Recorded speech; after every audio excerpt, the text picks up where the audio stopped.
میں سچ کہہ رہا ہوں جناب، فون آیا تھا ڈیتھ گروپ کے نام سے، مینیجر نے کہا۔ کتنے لوگ ہیں اور کون لوگ ہیں؟ کیا تم انہیں پہچانتے ہو؟ بوس نے دانت پیستے ہوئے کہا۔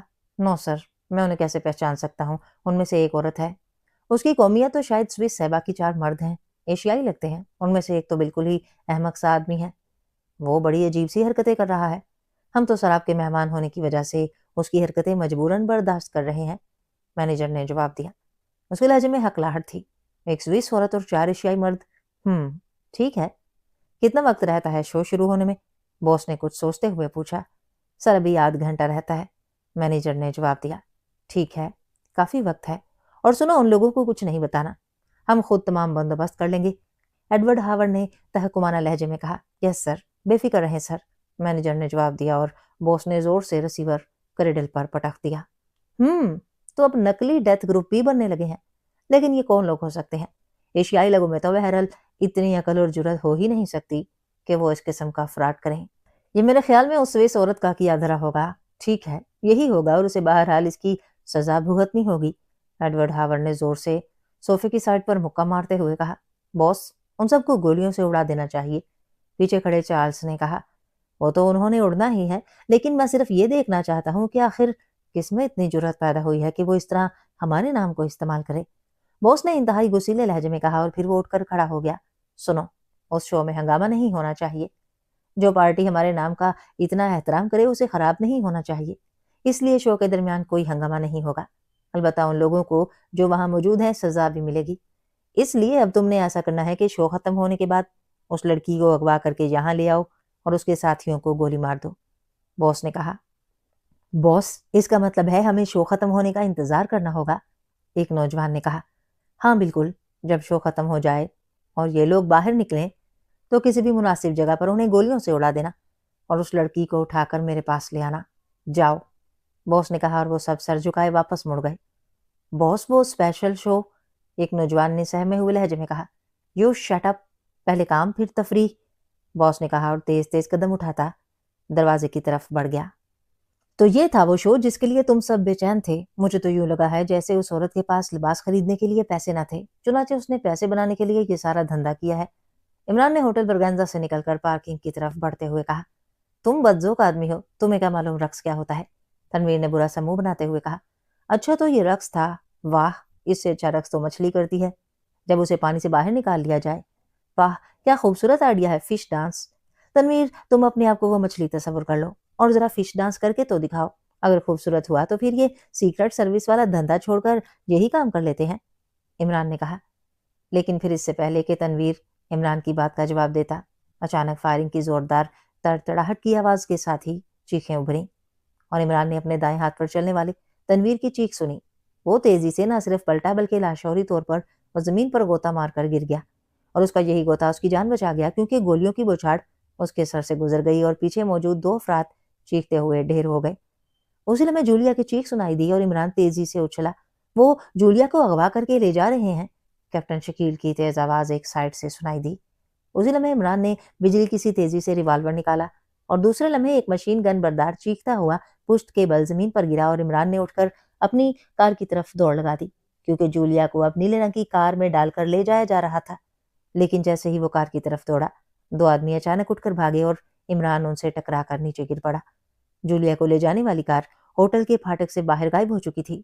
ہر طرف بھگدڑ مچ گئی تھی، لوگوں کے چیخنے چلانے کی آوازیں ہر طرف سے سنائی دینے لگی تھیں۔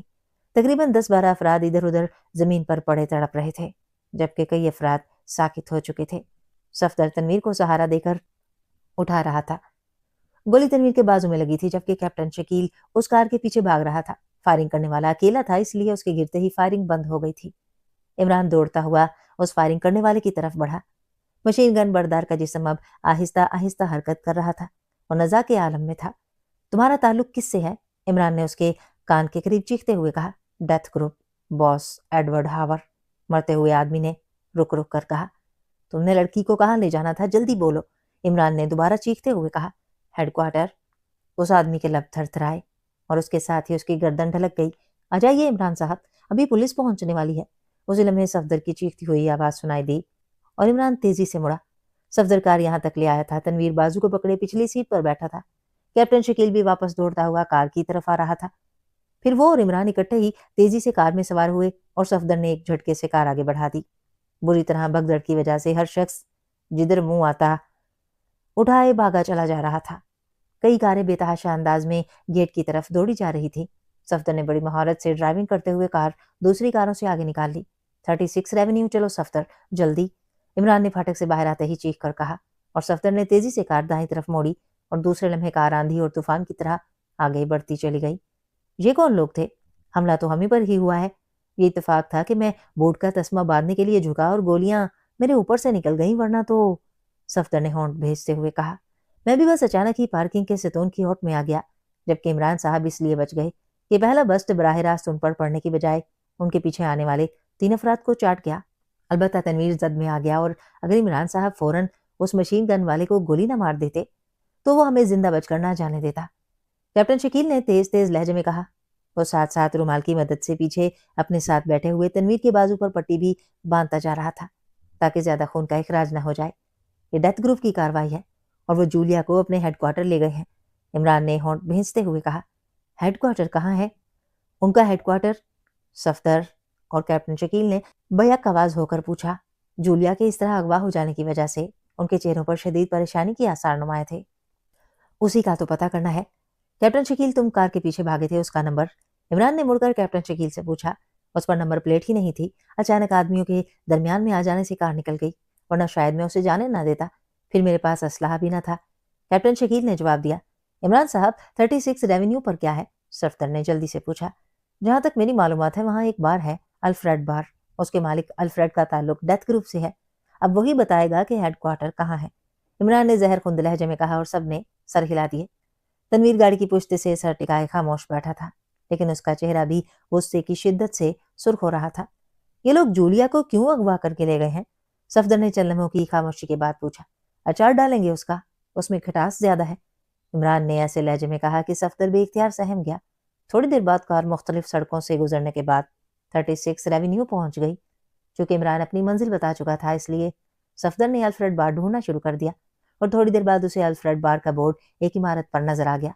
اس نے کار اس کے سامنے جا کر روک دی۔ وہاں اور کاریں بھی موجود تھیں۔ کیپٹن شکیل، تم تنویر کو لے جا کر کسی ڈاکٹر سے اس کی مرہم پٹی کراؤ اور پھر سیدھے ہوٹل چلے جاؤ۔ میں اور صفدر باقی کاروائی کریں گے، عمران نے کار سے اترتے ہوئے انتہائی سخت لہجے میں کہا، اور تیز تیز قدم اٹھاتا بار کے گیٹ کی طرف بڑھ گیا۔ چند لمحوں بعد صفدر بھی اس کے پیچھے پہنچ گیا۔ عمران بار میں داخل ہوتے ہی سیدھا کاؤنٹر کی طرف بڑھ گیا۔ کاؤنٹر پر ایک گنجے سر والا پہلوان نما آدمی کھڑا تھا۔ بار میں زیادہ رش نہ تھا، زیادہ تر میزیں خالی تھیں۔ الفریڈ کہاں ہے؟ عمران نے کاؤنٹر کے قریب پہنچتے ہی سخت لہجے میں اس گنجے سے مخاطب ہو کر کہا، باس کا پوچھ رہے ہو؟ کیوں، کیا کام ہے تمہیں؟ گنجے نے غور سے عمران اور صفدر کو دیکھتے ہوئے پوچھا۔ اسے کہو کہ ڈیتھ گروپ کا اہم پیغام ہے، سیکرٹ، عمران نے ہونٹ بھینچتے ہوئے کہا۔ Death group? اوہ، مگر تم تو ایشیائی ہو، تمہارا ڈیتھ گروپ سے کیا تعلق ہو سکتا ہے؟ گنجے نے بری طرح چونکتے ہوئے جواب دیا۔ سنو، وقت ضائع مت کرو، باس کے سخت ترین آرڈرز ہیں، عمران نے تیز لہجے میں کہا۔ او اچھا ٹھیک ہے، گنجے نے کہا، اور تیزی سے کاؤنٹر کے نچلے حصے میں پڑا ہوا انٹرکام اٹھا کر اوپر رکھا اور اس کا ریسیور اٹھا کر ایک نمبر پریس کر دیا۔ یس، دوسری طرف سے ایک گراتی ہوئی آواز سنائی تھی۔ باس، 2 ایشیائی آئے ہیں، آپ سے ملنا چاہتے ہیں، ڈیتھ گروپ کا کوئی پیغام لے کر آئے ہیں، گنجے نے مؤدبانہ لہجے میں کہا۔ ایشیائی اور ڈیتھ گروپ کا پیغام؟ دوسری طرف سے چونکتے ہوئے پوچھا گیا۔ یس باس، میں نے بھی اس لیے ان سے حیران ہو کر پوچھا تھا، لیکن وہ کہتے ہیں دیر مت کرو، باس کے سخت ترین آرڈرز ہیں، گنجے نے جواب دیا۔ ٹھیک ہے، دونوں کو بھیج دو، دوسری طرف سے کہا گیا، اور گنجے نے ریسیور رکھ دیا۔ ساتھ والی راہداری میں چلے جاؤ، آخری کمرہ ہے باس کا، گنجے نے راہداری کی طرف اشارہ کرتے ہوئے کہا، اور عمران سر ہلاتا ہوا اس راہداری کی طرف بڑھ گیا۔ صفدر بھی اس کے پیچھے تھا۔ عمران اس گنجے پر ہاتھ ڈالنے سے صرف اس لیے رک گیا تھا کہ وہ فضول وقت ضائع نہ کرنا چاہتا تھا، اور ظاہر ہے اس گنجے سے الجھنے کا کوئی فائدہ نہ تھا۔ آخری کمرے کا دروازہ بند تھا۔ عمران نے ہاتھ اٹھا کر زور سے دستک دی۔ یس، کم ان، اندر سے وہی بھاری آواز سنائی دی، اور اس کے ساتھ ہی دروازہ خود بخود کھل گیا۔ عمران اور صفدر دونوں اندر داخل ہوئے۔ ان کے اندر داخل ہوتے ہی دروازہ خود بخود ان کی پشت پر بند ہو گیا۔ یہ ایک خاصا بڑا کمرہ تھا، جس کے آخری کونے پر ایک بڑی سی میز کے پیچھے ایک بل ڈاگ شکل والا بھاری جسم کا آدمی بیٹھا ہوا تھا۔ اس کی نظریں ان دونوں پر جمی ہوئی تھیں۔ کون لوگ ہو تم؟ اس بھاری جسم والے نے ان کو دیکھتے ہی سخت لہجے میں کہا۔ لیکن عمران کوئی جواب دیے بغیر آگے بڑھتا گیا۔ ڈیتھ گروپ کا ہیڈ کوارٹر کہاں ہے الفریڈ؟ عمران نے میز کے قریب پہنچ کر بھیڑیا کی طرح گراتے ہوئے کہا۔ مگر کیوں؟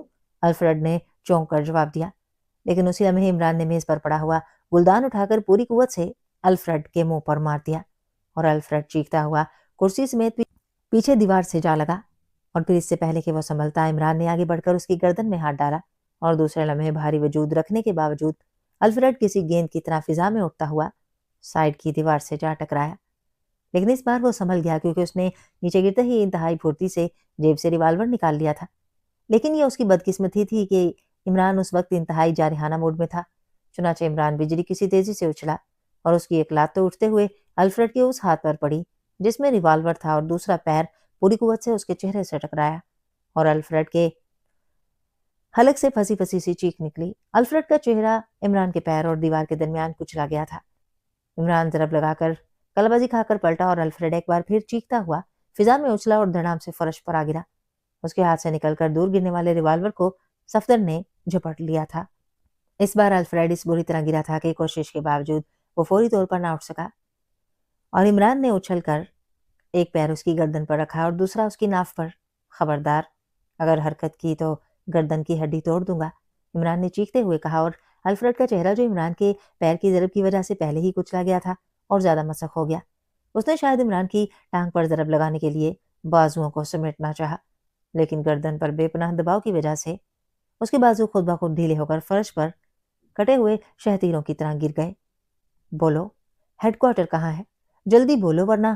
عمران کا لہجہ اس قدر خونخوار ہو گیا تھا کہ ایک سائڈ پر کھڑا صفدر بھی بے اختیار کام کیا۔ بتاتا ہوں، 6 ریونیو گلی نمبر 13 ہاور گیم ہاؤس کے نیچے۔ الفریڈ نے اس طرح رک رک کر جواب دیا جیسے اسے سانس لینے میں شدید دشواری محسوس ہو رہی ہو۔ کیا نام ہے باس کا؟ جلدی بتاؤ۔ عمران نے گردن پر رکھے پیر کو ذرا سی حرکت دی تو الفریڈ اس بری طرح تڑپا جیسے اس کی روح جسم سے باہر نکلنے کے لیے بری طرح بھڑک رہی ہو۔ ایڈورڈ ہاور۔ الفریڈ کے حلق سے ایسی آواز نکلی جیسے انسان کے حلق سے موت کے آخری لمحات میں گڑگڑاہٹ سے نکلتی ہے، اور دوسرے لمحے عمران نے پیر کو گردن پر رکھے رکھے تیزی سے گھوما اور اچھل کر ایک طرف ہٹ گیا۔ الفریڈ چند لمحوں تک تڑپتا رہا، پھر ساکت ہو گیا۔ اس کی گردن کی ہڈی ٹوٹ گئی تھی۔ عمران تیزی سے میز کی طرف لپکا اور اس نے اس پر پڑے ہوئے ڈائریکٹ ٹیلی فون کا ریسیور اٹھا کر پہلے انکوائری کے نمبر ملائے۔ یس انکوائری؟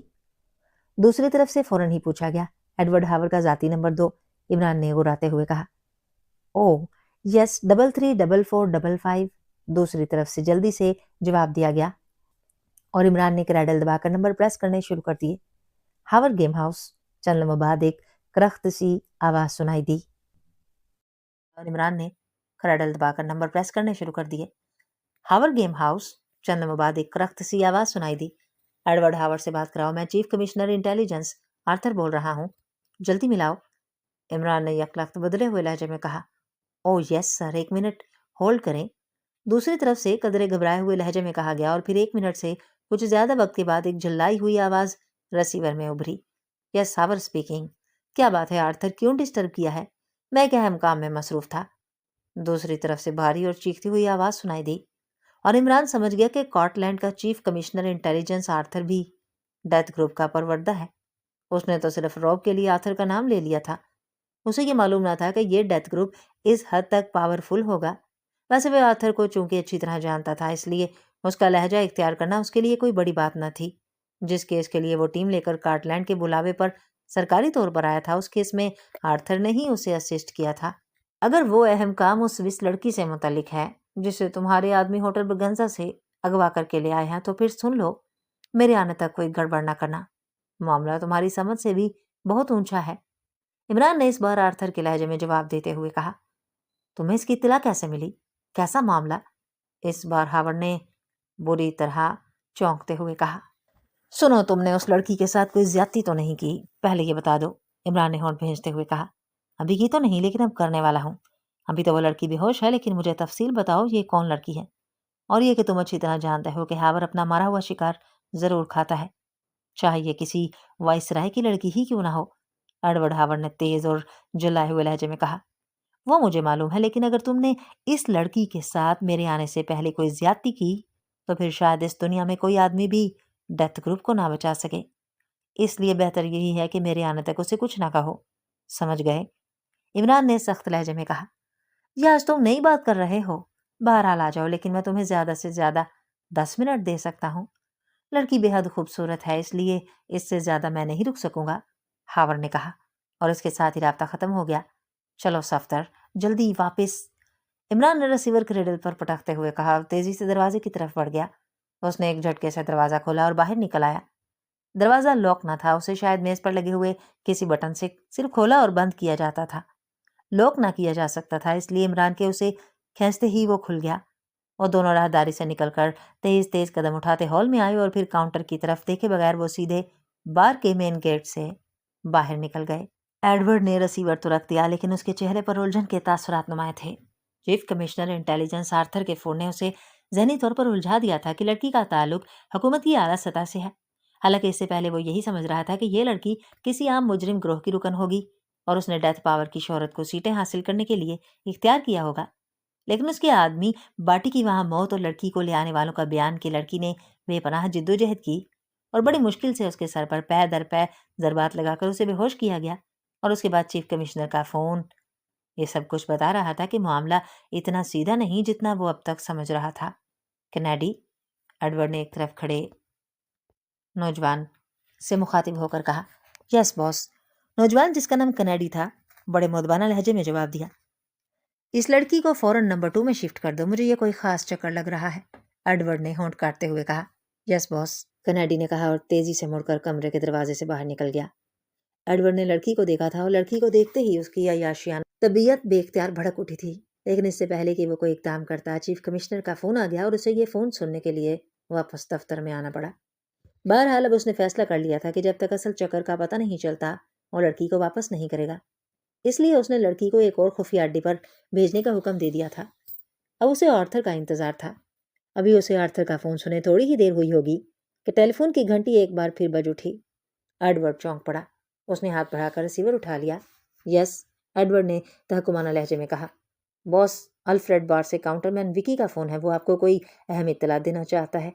دوسری طرف سے بولنے والی لڑکی نے انتہائی مؤدبانہ لہجے میں کہا۔ بات کراؤ، ایڈورڈ نے اسپاٹ لہجے میں کہا۔ ہیلو چیف باس، میں وکی بول رہا ہوں، الفریڈ بار سے۔ چند لمحوں بعد ایک گھبرائی ہوئی آواز سنائی دی۔ یس، کیا بات ہے، کیوں فون کیا ہے؟ الفریڈ نے کیوں فون نہیں کیا؟ ایڈورڈ نے پھاڑ کھانے والے لہجے میں کہا۔ باس، الفریڈ کو قتل کر دیا گیا ہے، وکی نے کہا۔ الفریڈ کو قتل کر دیا گیا ہے؟ کب؟ کس نے یہ جرأت کی ہے کہ وہ میرے ساتھی کو قتل کرے؟ ایڈورڈ نے بری طرح چیختے ہوئے کہا۔ باس، یہی بات بتانے کے لیے تو میں نے فون کیا ہے۔ ابھی تھوڑی دیر پہلے 2 ایشیائی کاؤنٹر پر پہنچے، انہوں نے کہا کہ ان کا تعلق ڈیتھ گروپ سے ہے اور وہ الفریڈ کے نام آپ کا اہم پیغام لے کر آئے ہیں۔ میں نے باس الفریڈ سے بات کی تو انہوں نے دفتر میں بلا لیا، وہاں تھوڑی دیر میں یہ دونوں رہے اور پھر نکل کر انتہائی تیزی سے باہر سے چلے گئے، جس پر مجھے حیرت ہوئی۔ میں نے باس کو کال کیا، لیکن کوئی جواب نہ ملنے پر میں دفتر گیا تو باس کو قتل کر دیا گیا تھا۔ ان کا چہرہ کچلا ہوا تھا، گردن کی ہڈی ٹوٹ چکی تھی اور لاش فرش پر پڑی ہوئی تھی۔ ہیڈ کوارٹرز کے آرڈرز کے مطابق چونکہ باس کے دفتر میں خفیہ ٹیپ لگایا گیا ہے اور فون کال چیکنگ سسٹم بھی ہے، چنانچہ میں نے فوری چیک کیا تو پتہ چلا کہ ان دونوں ایشیائیوں نے باس کے پاس جاتے ہی ڈیتھ گروپ کے ہیڈ کوارٹر کا پتہ پوچھا، باس پر تشدد کیا۔ باس نے بتا دیا، جس کے بعد باس کی گردن کی ہڈی توڑ دی گئی، اور اہم ترین بات جو فون کال چیک کرنے پر سامنے آئی کہ اسی وقت باس کے دفتر کے فون سے پہلے انکوائری کو فون کر کے آپ کا ذاتی نمبر پوچھا گیا، اس کے بعد دوبارہ اس نمبر پر آپ سے بات کی گئی۔ بات کرنے والا چیف کمشنر انٹیلیجنس آرتھر تھا، حالانکہ کمرے میں وہ دونوں ایشیائی تھے۔ چیف کمشنر وہاں موجود ہی نہ تھا، اس سے صاف ظاہر ہے کہ ان ایشیائیوں میں سے ایک نے باس کے دفتر سے آرتھر کے لہجے اور اس کے نام پر آپ سے بات کی، اور اس کے بعد وہ نکل کر چلے گئے۔ وکی نے پوری تفصیل بتاتے ہوئے کہا۔ کیا کہہ رہے ہو؟ یہ کیسے ممکن ہے؟ کیا تم نشے میں ہو؟ ایڈورڈ نے بری طرح چیختے ہوئے کہا۔ وکی کی بات واضح طور پر اس کی سمجھ میں نہ آئی تھی۔ میں ٹھیک کہہ رہا ہوں باس، ٹیپ موجود ہے، میں ہیڈ کوارٹر بھجوا دیتا ہوں، وکی نے جواب دیا۔ اچھا ٹھیک ہے، تم نے ان ایشیائیوں کو دیکھا ہے؟ ان کو شہر میں تلاش کر کے ہیڈ کوارٹر رپورٹ کرو، ایڈورڈ نے کہا اور پھر تیزی سے ریسیور رکھ کر اٹھ کھڑا ہوا۔ اسی لمحے کینیڈی اندر داخل ہوا۔ باس، حکم کی تعمیل ہو چکی ہے، لڑکی نمبر 2 میں پہنچ چکی ہے، کینیڈی نے کہا۔ سنو، میں خود نمبر 2 میں جانے والا ہوں۔ 2 ایشیائیوں نے جو یقیناً اس لڑکی کے ساتھ ہی ہیں، الفریڈ بار پہنچ کر الفریڈ کو قتل کر دیا ہے اور اسے ہیڈ کوارٹر کا پتہ معلوم کیا ہے۔ تم ہیڈ کوارٹر کے ہر آدمی کو چوکنا کر دو، وہ ایشیائی یقیناً ادھر آئیں گے۔ تو انہیں بلیک روم میں پہنچا دینا، اور اگر آرتھر خود آئے بھی، آرتھر جانتے ہو چیف کمشنر انٹیلیجنس کی بات کر رہا ہوں، زیرو روم پہنچا کر پہلے مجھے اطلاع دینا، کسی بھی صورت میں پہلے مجھ سے فون پر بات کی جائے اور کسی کو نہ بتایا جائے کہ میں نمبر 2 میں ہوں۔ ایڈورڈ نے تیز تیز لہجے میں کہا، اور کنیڈی کے سر ہلاتے ہی وہ بجلی کسی تیزی سے کمرے سے نکلا اور پھر راہداری میں سے ہوتا ہوا وہ ایک لفٹ کے ذریعے ایک بڑی سی سرنگ میں پہنچ گیا جہاں نیلے رنگ کی کار موجود تھی۔ نمبر 2 اس سرنگ کے اختتام پر ایک علیحدہ کوٹھی تھی جس کا بظاہر ہیڈ کوارٹر سے کوئی تعلق نہ تھا۔ وہ اب فوراً اس لڑکی کو ہوش میں لا کر اس سے معلومات حاصل کرنا چاہتا تھا، کیونکہ وکی کے فون کے بعد صورتحال بہت زیادہ پیچیدہ ہو گئی تھی۔ اسے ایشیائی کے آرتھر کے لہجے میں بات کرنے سے ظاہر تھا کہ یہ لوگ وہ نہیں ہیں جو ایڈورڈ انہیں سمجھ رہا تھا۔ کار چلاتے ہوئے یہی بات سوچتا ہوا ایڈورڈ نمبر 2 میں پہنچ گیا۔ جیسے ہی اس نے کار نمبر 2 کے پورچ میں روکی، برآمدے میں موجود مسلح افراد فوراً ہی چوکنا ہو گئے۔ وہ لڑکی کہاں ہے؟ ایڈورڈ نے کار سے باہر نکلتے ہوئے کہا۔ زیرو روم میں باس، ایک نے آگے بڑھ کر مؤدبانہ لہجے میں کہا۔ تم جانسن میرے ساتھ آؤ، اور ڈاگر تم یہی ٹھہرو گے، ایڈورڈ نے جواب دینے والے سے مخاطب ہو کر کہا، اور پھر تیز تیز قدم اٹھاتا اندرونی راہداری کی طرف بڑھ گیا۔ جانسن اس کے پیچھے تھا۔ زیرو روم کا دروازہ کھول کر وہ اندر داخل ہوا تو سامنے ہی ایک چوڑی بینچ پر وہ سوئس لڑکی بے ہوش پڑی تھی۔ اس کے سر پر خون جمنے کے آثار موجود تھے۔ یہ خون ان چوٹوں کی وجہ سے نکلا تھا جو اسے بے ہوش کرنے کی غرض سے اس کے سر پر رسید کی گئی تھی۔ اس کو ہوش میں لے آؤ، پانی ڈالو اس کے منہ پر، ایڈورڈ نے غور سے لڑکی کو دیکھتے ہوئے کہا۔ یس باس، جانسن نے جواب دیا، اور مشین گن کاندھے سے لٹکا کر وہ ملھی کا باتھ روم کی طرف بڑھ گیا تاکہ وہاں سے پانی لا سکے۔ جانسن جب پانی کا جگ لے کر باتھ روم سے واپس آیا تو اس سے پہلے کہ وہ پانی لڑکی پر ڈالتا، ایڈورڈ نے اسے روک دیا۔ ٹھہرو، پہلے اس کے ہاتھ اور پیر رسیوں سے باندھ دو۔ مجھے رپورٹ ملی ہے کہ لڑکی خاصی جاندار اور خطرناک ہے، اور میں نے اس سے بہت کچھ پوچھنا ہے، ایڈورڈ نے کہا۔ یس باس، جانسن نے کہا، اور پانی کا جگ وہیں فرش پر رکھ کر وہ کمرے کی ایک الماری کی طرف بڑھ گیا۔ اس نے الماری میں سے رسی اٹھائی اور واپس آ کر اس نے بے ہوش لڑکی کو الٹا کر کے اس کے دونوں ہاتھ پشت پر باندھ دیے، اور پھر اسی رسی سے اس نے اس کے دونوں پیر باندھے اور پھر اسے سیدھا کر دیا۔ ہاں، اب اس پر پانی ڈالو، ایڈورڈ نے کہا، اور جانسن نے جگ اٹھا کر جگ میں موجود تمام پانی لڑکی کے چہرے اور سر پر انڈیل دیا۔ لڑکی کے جسم میں بے اختیار جھرجھری سی پیدا ہوئی، اور دوسرے لمحے اس کی آنکھیں ایک جھٹکے سے کھل گئیں۔ چند لمحے تو وہ آنکھیں کھولے ساکت پڑی رہی، پھر اس نے ایک جھٹکے سے اٹھنے کی کوشش کی، لیکن ہاتھ اور پیر بندھے ہونے کی وجہ سے وہ پوری طرح اٹھ کر نہ بیٹھ سکی، بلکہ دوبارہ بینچ پر گر گئی۔ اس کا لباس پھاڑ دو جانسن، ایڈورڈ نے بڑے پرسکون لہجے میں کہا، اور جانسن سر ہلاتا ہوا لڑکی کی طرف بڑھا۔ ٹھہرو، کون ہو تم؟ لڑکی نے یکلخت چیختے ہوئے کہا۔ بتاتے ہیں، پہلے تمہاری رعنائیاں تو سامنے آئے، ایڈورڈ نے شیطانی انداز میں ہنستے ہوئے کہا۔ اس لمحے جانسن نے ہاتھ اس کی گریبان کی طرف بڑھایا تاکہ جھٹکے سے اس کے اسکرٹ کو پھاڑ سکے، لیکن دوسرے لمحے وہ بری طرح چیختا ہوا اچھل کر سائڈ میں گرا، اور اس کے ساتھ ہی لڑکی بھی پشت کے بل بینچ سے نیچے آ گری۔ اس کے ہاتھ بڑھاتے ہی یکلخت لڑکی نے اپنے نچلے جسم کو کوس کی صورت میں حرکت دی، اور اس کی بندھی ہوئی ٹانگیں پوری قوت سے جانسن کی سائڈ پر لگیں، اور جانسن اچھل کر سائڈ کے بل فرش پر گرا۔ لڑکی بھی اس طرح اچھلنے کی وجہ سے نیچے آ گری تھی۔ واہ، بہت خوب، واقعی تم خاصی جاندار ہو، ایڈورڈ نے بے اختیار کہا لگاتے ہوئے کہا۔ اس کا انداز ایسا تھا جیسے اسے کہ لڑکی واقعی پسند آئی ہو۔